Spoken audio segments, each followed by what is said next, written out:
رمضان میں تہجد کی نماز میں ہم کتنی رکعتیں پڑھیں اور کیسے پڑھیں؟ مفتی صاحب ضرور بتائیے۔ رمضان میں جو تہجد پڑھنے کا جو صحیح طریقہ ہے اور جو صحیح ٹائم ہے وہ میں آپ لوگوں کو بتا دیتا ہوں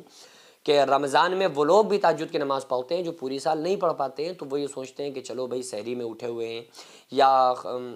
ہم پوری رات جاگ رہے ہیں تو چلو ہم تہجد کی نماز پڑھ لیں۔ کچھ لوگ یہ سوچ کر تہجد کی نماز نہیں پڑھتے ہیں کہ بھائی ہم تو سوئے نہیں ہیں، تہجد کے لیے سونا ضروری ہے۔ بعض لوگ ہوتے ہیں کہ رات میں نہیں سوتے ہیں، رمضان کی راتوں میں وہ پوری رات جاگتے ہیں، سحری کرنے کے بعد فجر کے بعد سوتے ہیں، پھر وہ ظہر میں اٹھتے ہیں۔ تو میری رائے تو پہلے یہ ہے کہ آپ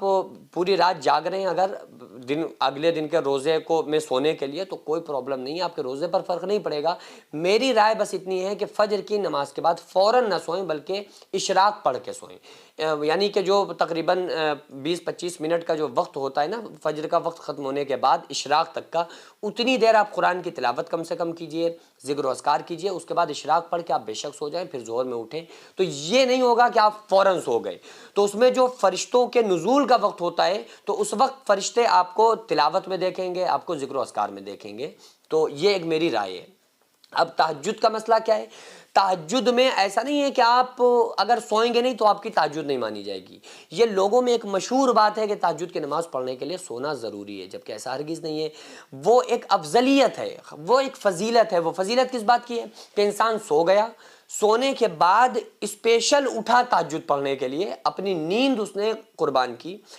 اور بیوی اگر ہے تو بیوی کے پاس سے اٹھا اگر شادی شدہ ہے، اور آقا علیہ الصلوۃ والسلام نے ارشاد فرمایا اللہ تعالیٰ بڑا خوش ہوتا ہے ایسے میاں بیوی کو دیکھ کر کہ اگر شوہر تہجد پڑھنے کے لیے اٹھے، بیوی کے منہ پہ پانی کا چھینٹا مارے، اس کو پیار سے اٹھائے کہ آؤ تم بھی تہجد پڑھو، آؤ اللہ کو منائیں، تو اللہ تبارک و تعالیٰ ان کو دیکھ کر بڑا خوش ہوتا ہے ان سے۔ تو یہ افضلیت اس بیس پر تھی کہ آپ سوئیں اور نیند کو قربان کر کے اٹھیں اور پھر اللہ کو منائیں، تہجد کی نماز پڑھیں۔ لیکن اگر کوئی انسان پوری رات جاگ رہا ہے، جیسے لیلۃ القدر ہے، شب قدر میں ہم جاگتے ہیں، شب برات میں لوگ رات میں عبادت کرتے ہیں، پوری رات جاگتے ہیں، تو اب ایسا تھوڑی ہے کہ تہجد سے پہلے ہم 1 گھنٹہ جا کے سوئیں گے، پھر اٹھیں گے، پھر تہجد پڑھیں گے، اور اگر خدا نخواستہ ایسا ہو جائے تو کوئی نہیں اٹھے گا، پھر وہ سوتے ہی رہ جائیں گے۔ تو بس افضلیت کے لیے ہے کہ وہ انسان جب سو کر اٹھے گا تو خالص اللہ کے لیے اس نے نیند کو قربان کیا۔ اور یہاں پر یہ ہے کہ چلو یار جاگ ہی رہے تو پڑھ لیں، تو بہرحال ثواب تو اس میں بھی ملے گا، کہ جاگ رہے چلو پڑھ لیں تو اس میں بھی پورا ثواب ملے گا۔ تہجد کے کئی ٹائم ہیں۔ تہجد کا ٹائم کیا ہے، کب سے کب تک رہتا ہے، پہلے آپ اس کو سمجھیں۔ تہجد کی ٹائمنگ ہے عشاء کی نماز آپ نے پڑھ لی، عشاء کی نماز سے فارغ ہونے کے بعد سے لے کر جب تک فجر کا وقت شروع نہ ہو جائے اس وقت تک تہجد کا ٹائم ہے۔ سمجھ رہے ہیں آپ؟ یعنی کہ آپ نے عشاء کی نماز پڑھ لی اور 9 بجے آپ فارغ ہو گئے، تو 9 بجے سے لے کر 4:30 بجے تک، جب تک فجر کا وقت نہ شروع ہو جائے، تقریباً 4:30 میں مثال دے رہا ہوں، اگر 4:30 یا 5 یا 4:45، جب تک فجر کا وقت نہ شروع ہو جائے، یعنی سحری آپ کی ختم نہ ہو جائے، اس وقت تک تہجد کا ٹائم ہے۔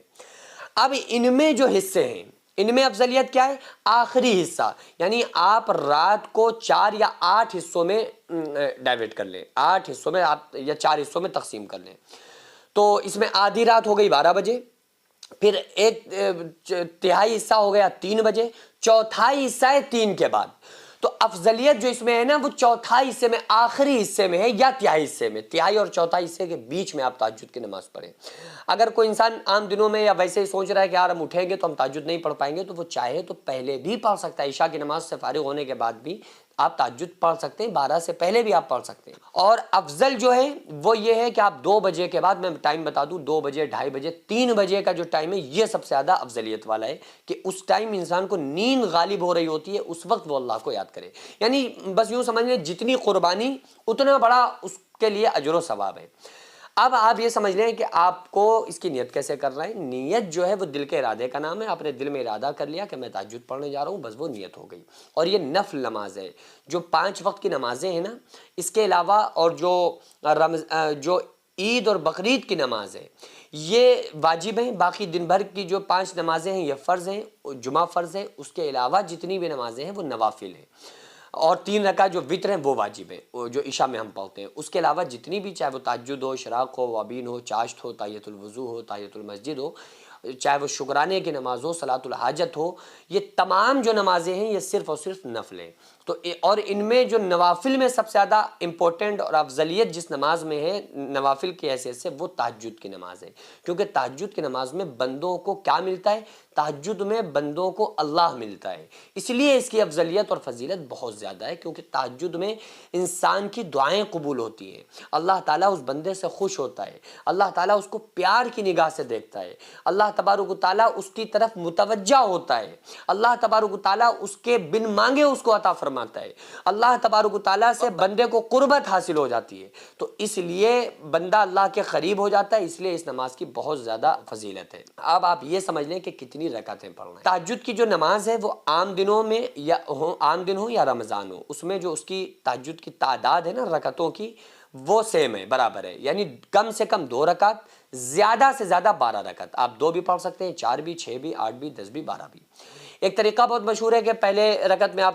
12 مرتبہ قل ہو اللہ پڑھیں، دوسرے میں 11 مرتبہ، پھر اس طرح سے گھٹاتے رہیں۔ تو اس طریقے میں اگر آپ آسانی سے پڑھ سکتے ہو تو آپ پڑھ لیں، ایسے بھی آپ پڑھ سکتے ہیں، لیکن اگر آپ الجھ رہے ہوں کہ بھائی ہمیں یاد ہی نہیں رہا، آپ یہی دماغ لگاتے رہیں گے اب 11 بار ہو گئی، اب ہماری اتنی رکعتیں ہوئیں، اب ہمیں 7 بار پڑھنا ہے، اب 6 بار پڑھنا ہے سورہ اخلاص، اگر آپ کو یہ ہو رہا ہے نا تو پھر آپ کوئی نہیں، نارملی جیسے آپ اور نمازیں پڑھتے ہیں، کوئی بھی سورت، کوئی بھی آیت، بس ترتیب کا خیال رکھیں کہ بڑی اور پہلی سورت پہلی رکعت میں، دوسری رکعت میں پہلی سے چھوٹی اور بعد والی سورت آپ کو پڑھنا ہے، جیسے آپ نارملی نماز پڑھتے ہیں۔ تو اس طرح سے آپ نماز پڑھیں گے، رو رو کر اللہ کے سامنے گڑ گڑا کر دعائیں مانگیں گے، تو اللہ تبارک و تعالیٰ ہماری دعاؤں کو ضرور قبول فرمائے گا۔ اچھا، آپ سے ایک ضروری ریکویسٹ، درخواست یہ ہے کہ جب بھی اگر آپ تہجد پڑھیں تو مجھے کمنٹس کر کے آپ بتائیے کہ آپ تہجد پڑھیں گے، انشاءاللہ تعالیٰ میں آپ تمام لوگوں کے لیے بھی دعا کروں گا، اور آپ میرے لیے تہجد میں ضرور دعا کریں گے، آپ مجھ سے وعدہ کریں،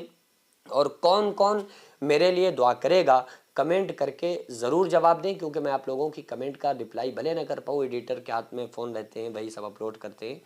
لیکن میں اکثر آپ لوگوں کی کمنٹس کو پڑھتا ہوں اور بہت زیادہ آپ لوگوں کے لیے دعائیں کرتا ہوں۔ اللہ تبارک و تعالیٰ آپ تمام لوگوں کو سلامت رکھے، آپ کی تمام جائز اور نیک مقاصد کو پورا فرمائے۔ جو مدرسہ آپ دیکھ رہے ہیں یہ لیڈیز مدرسہ ہے، جس کی زمین کو میں نے اپنا کھیت بیچ کر جس کو خریدا، اور 1 منزل تک بنانے کا فی الحال ارادہ ہے، انشاءاللہ بنا لوں گا، لیکن اس کے بعد اس میں کروڑوں روپے کا خرچ ہے۔ آپ لوگوں سے گزارش ہے زیادہ سے زیادہ اس میں تعاون کریں، اللہ تبارک و تعالیٰ اس کا اجر آپ کو 70 گنا آخرت میں، 10 گنا دنیا میں، اور مرنے کے بعد قیامت تک اللہ تعالیٰ اس کا ثواب آپ کو عطا فرمائے گا۔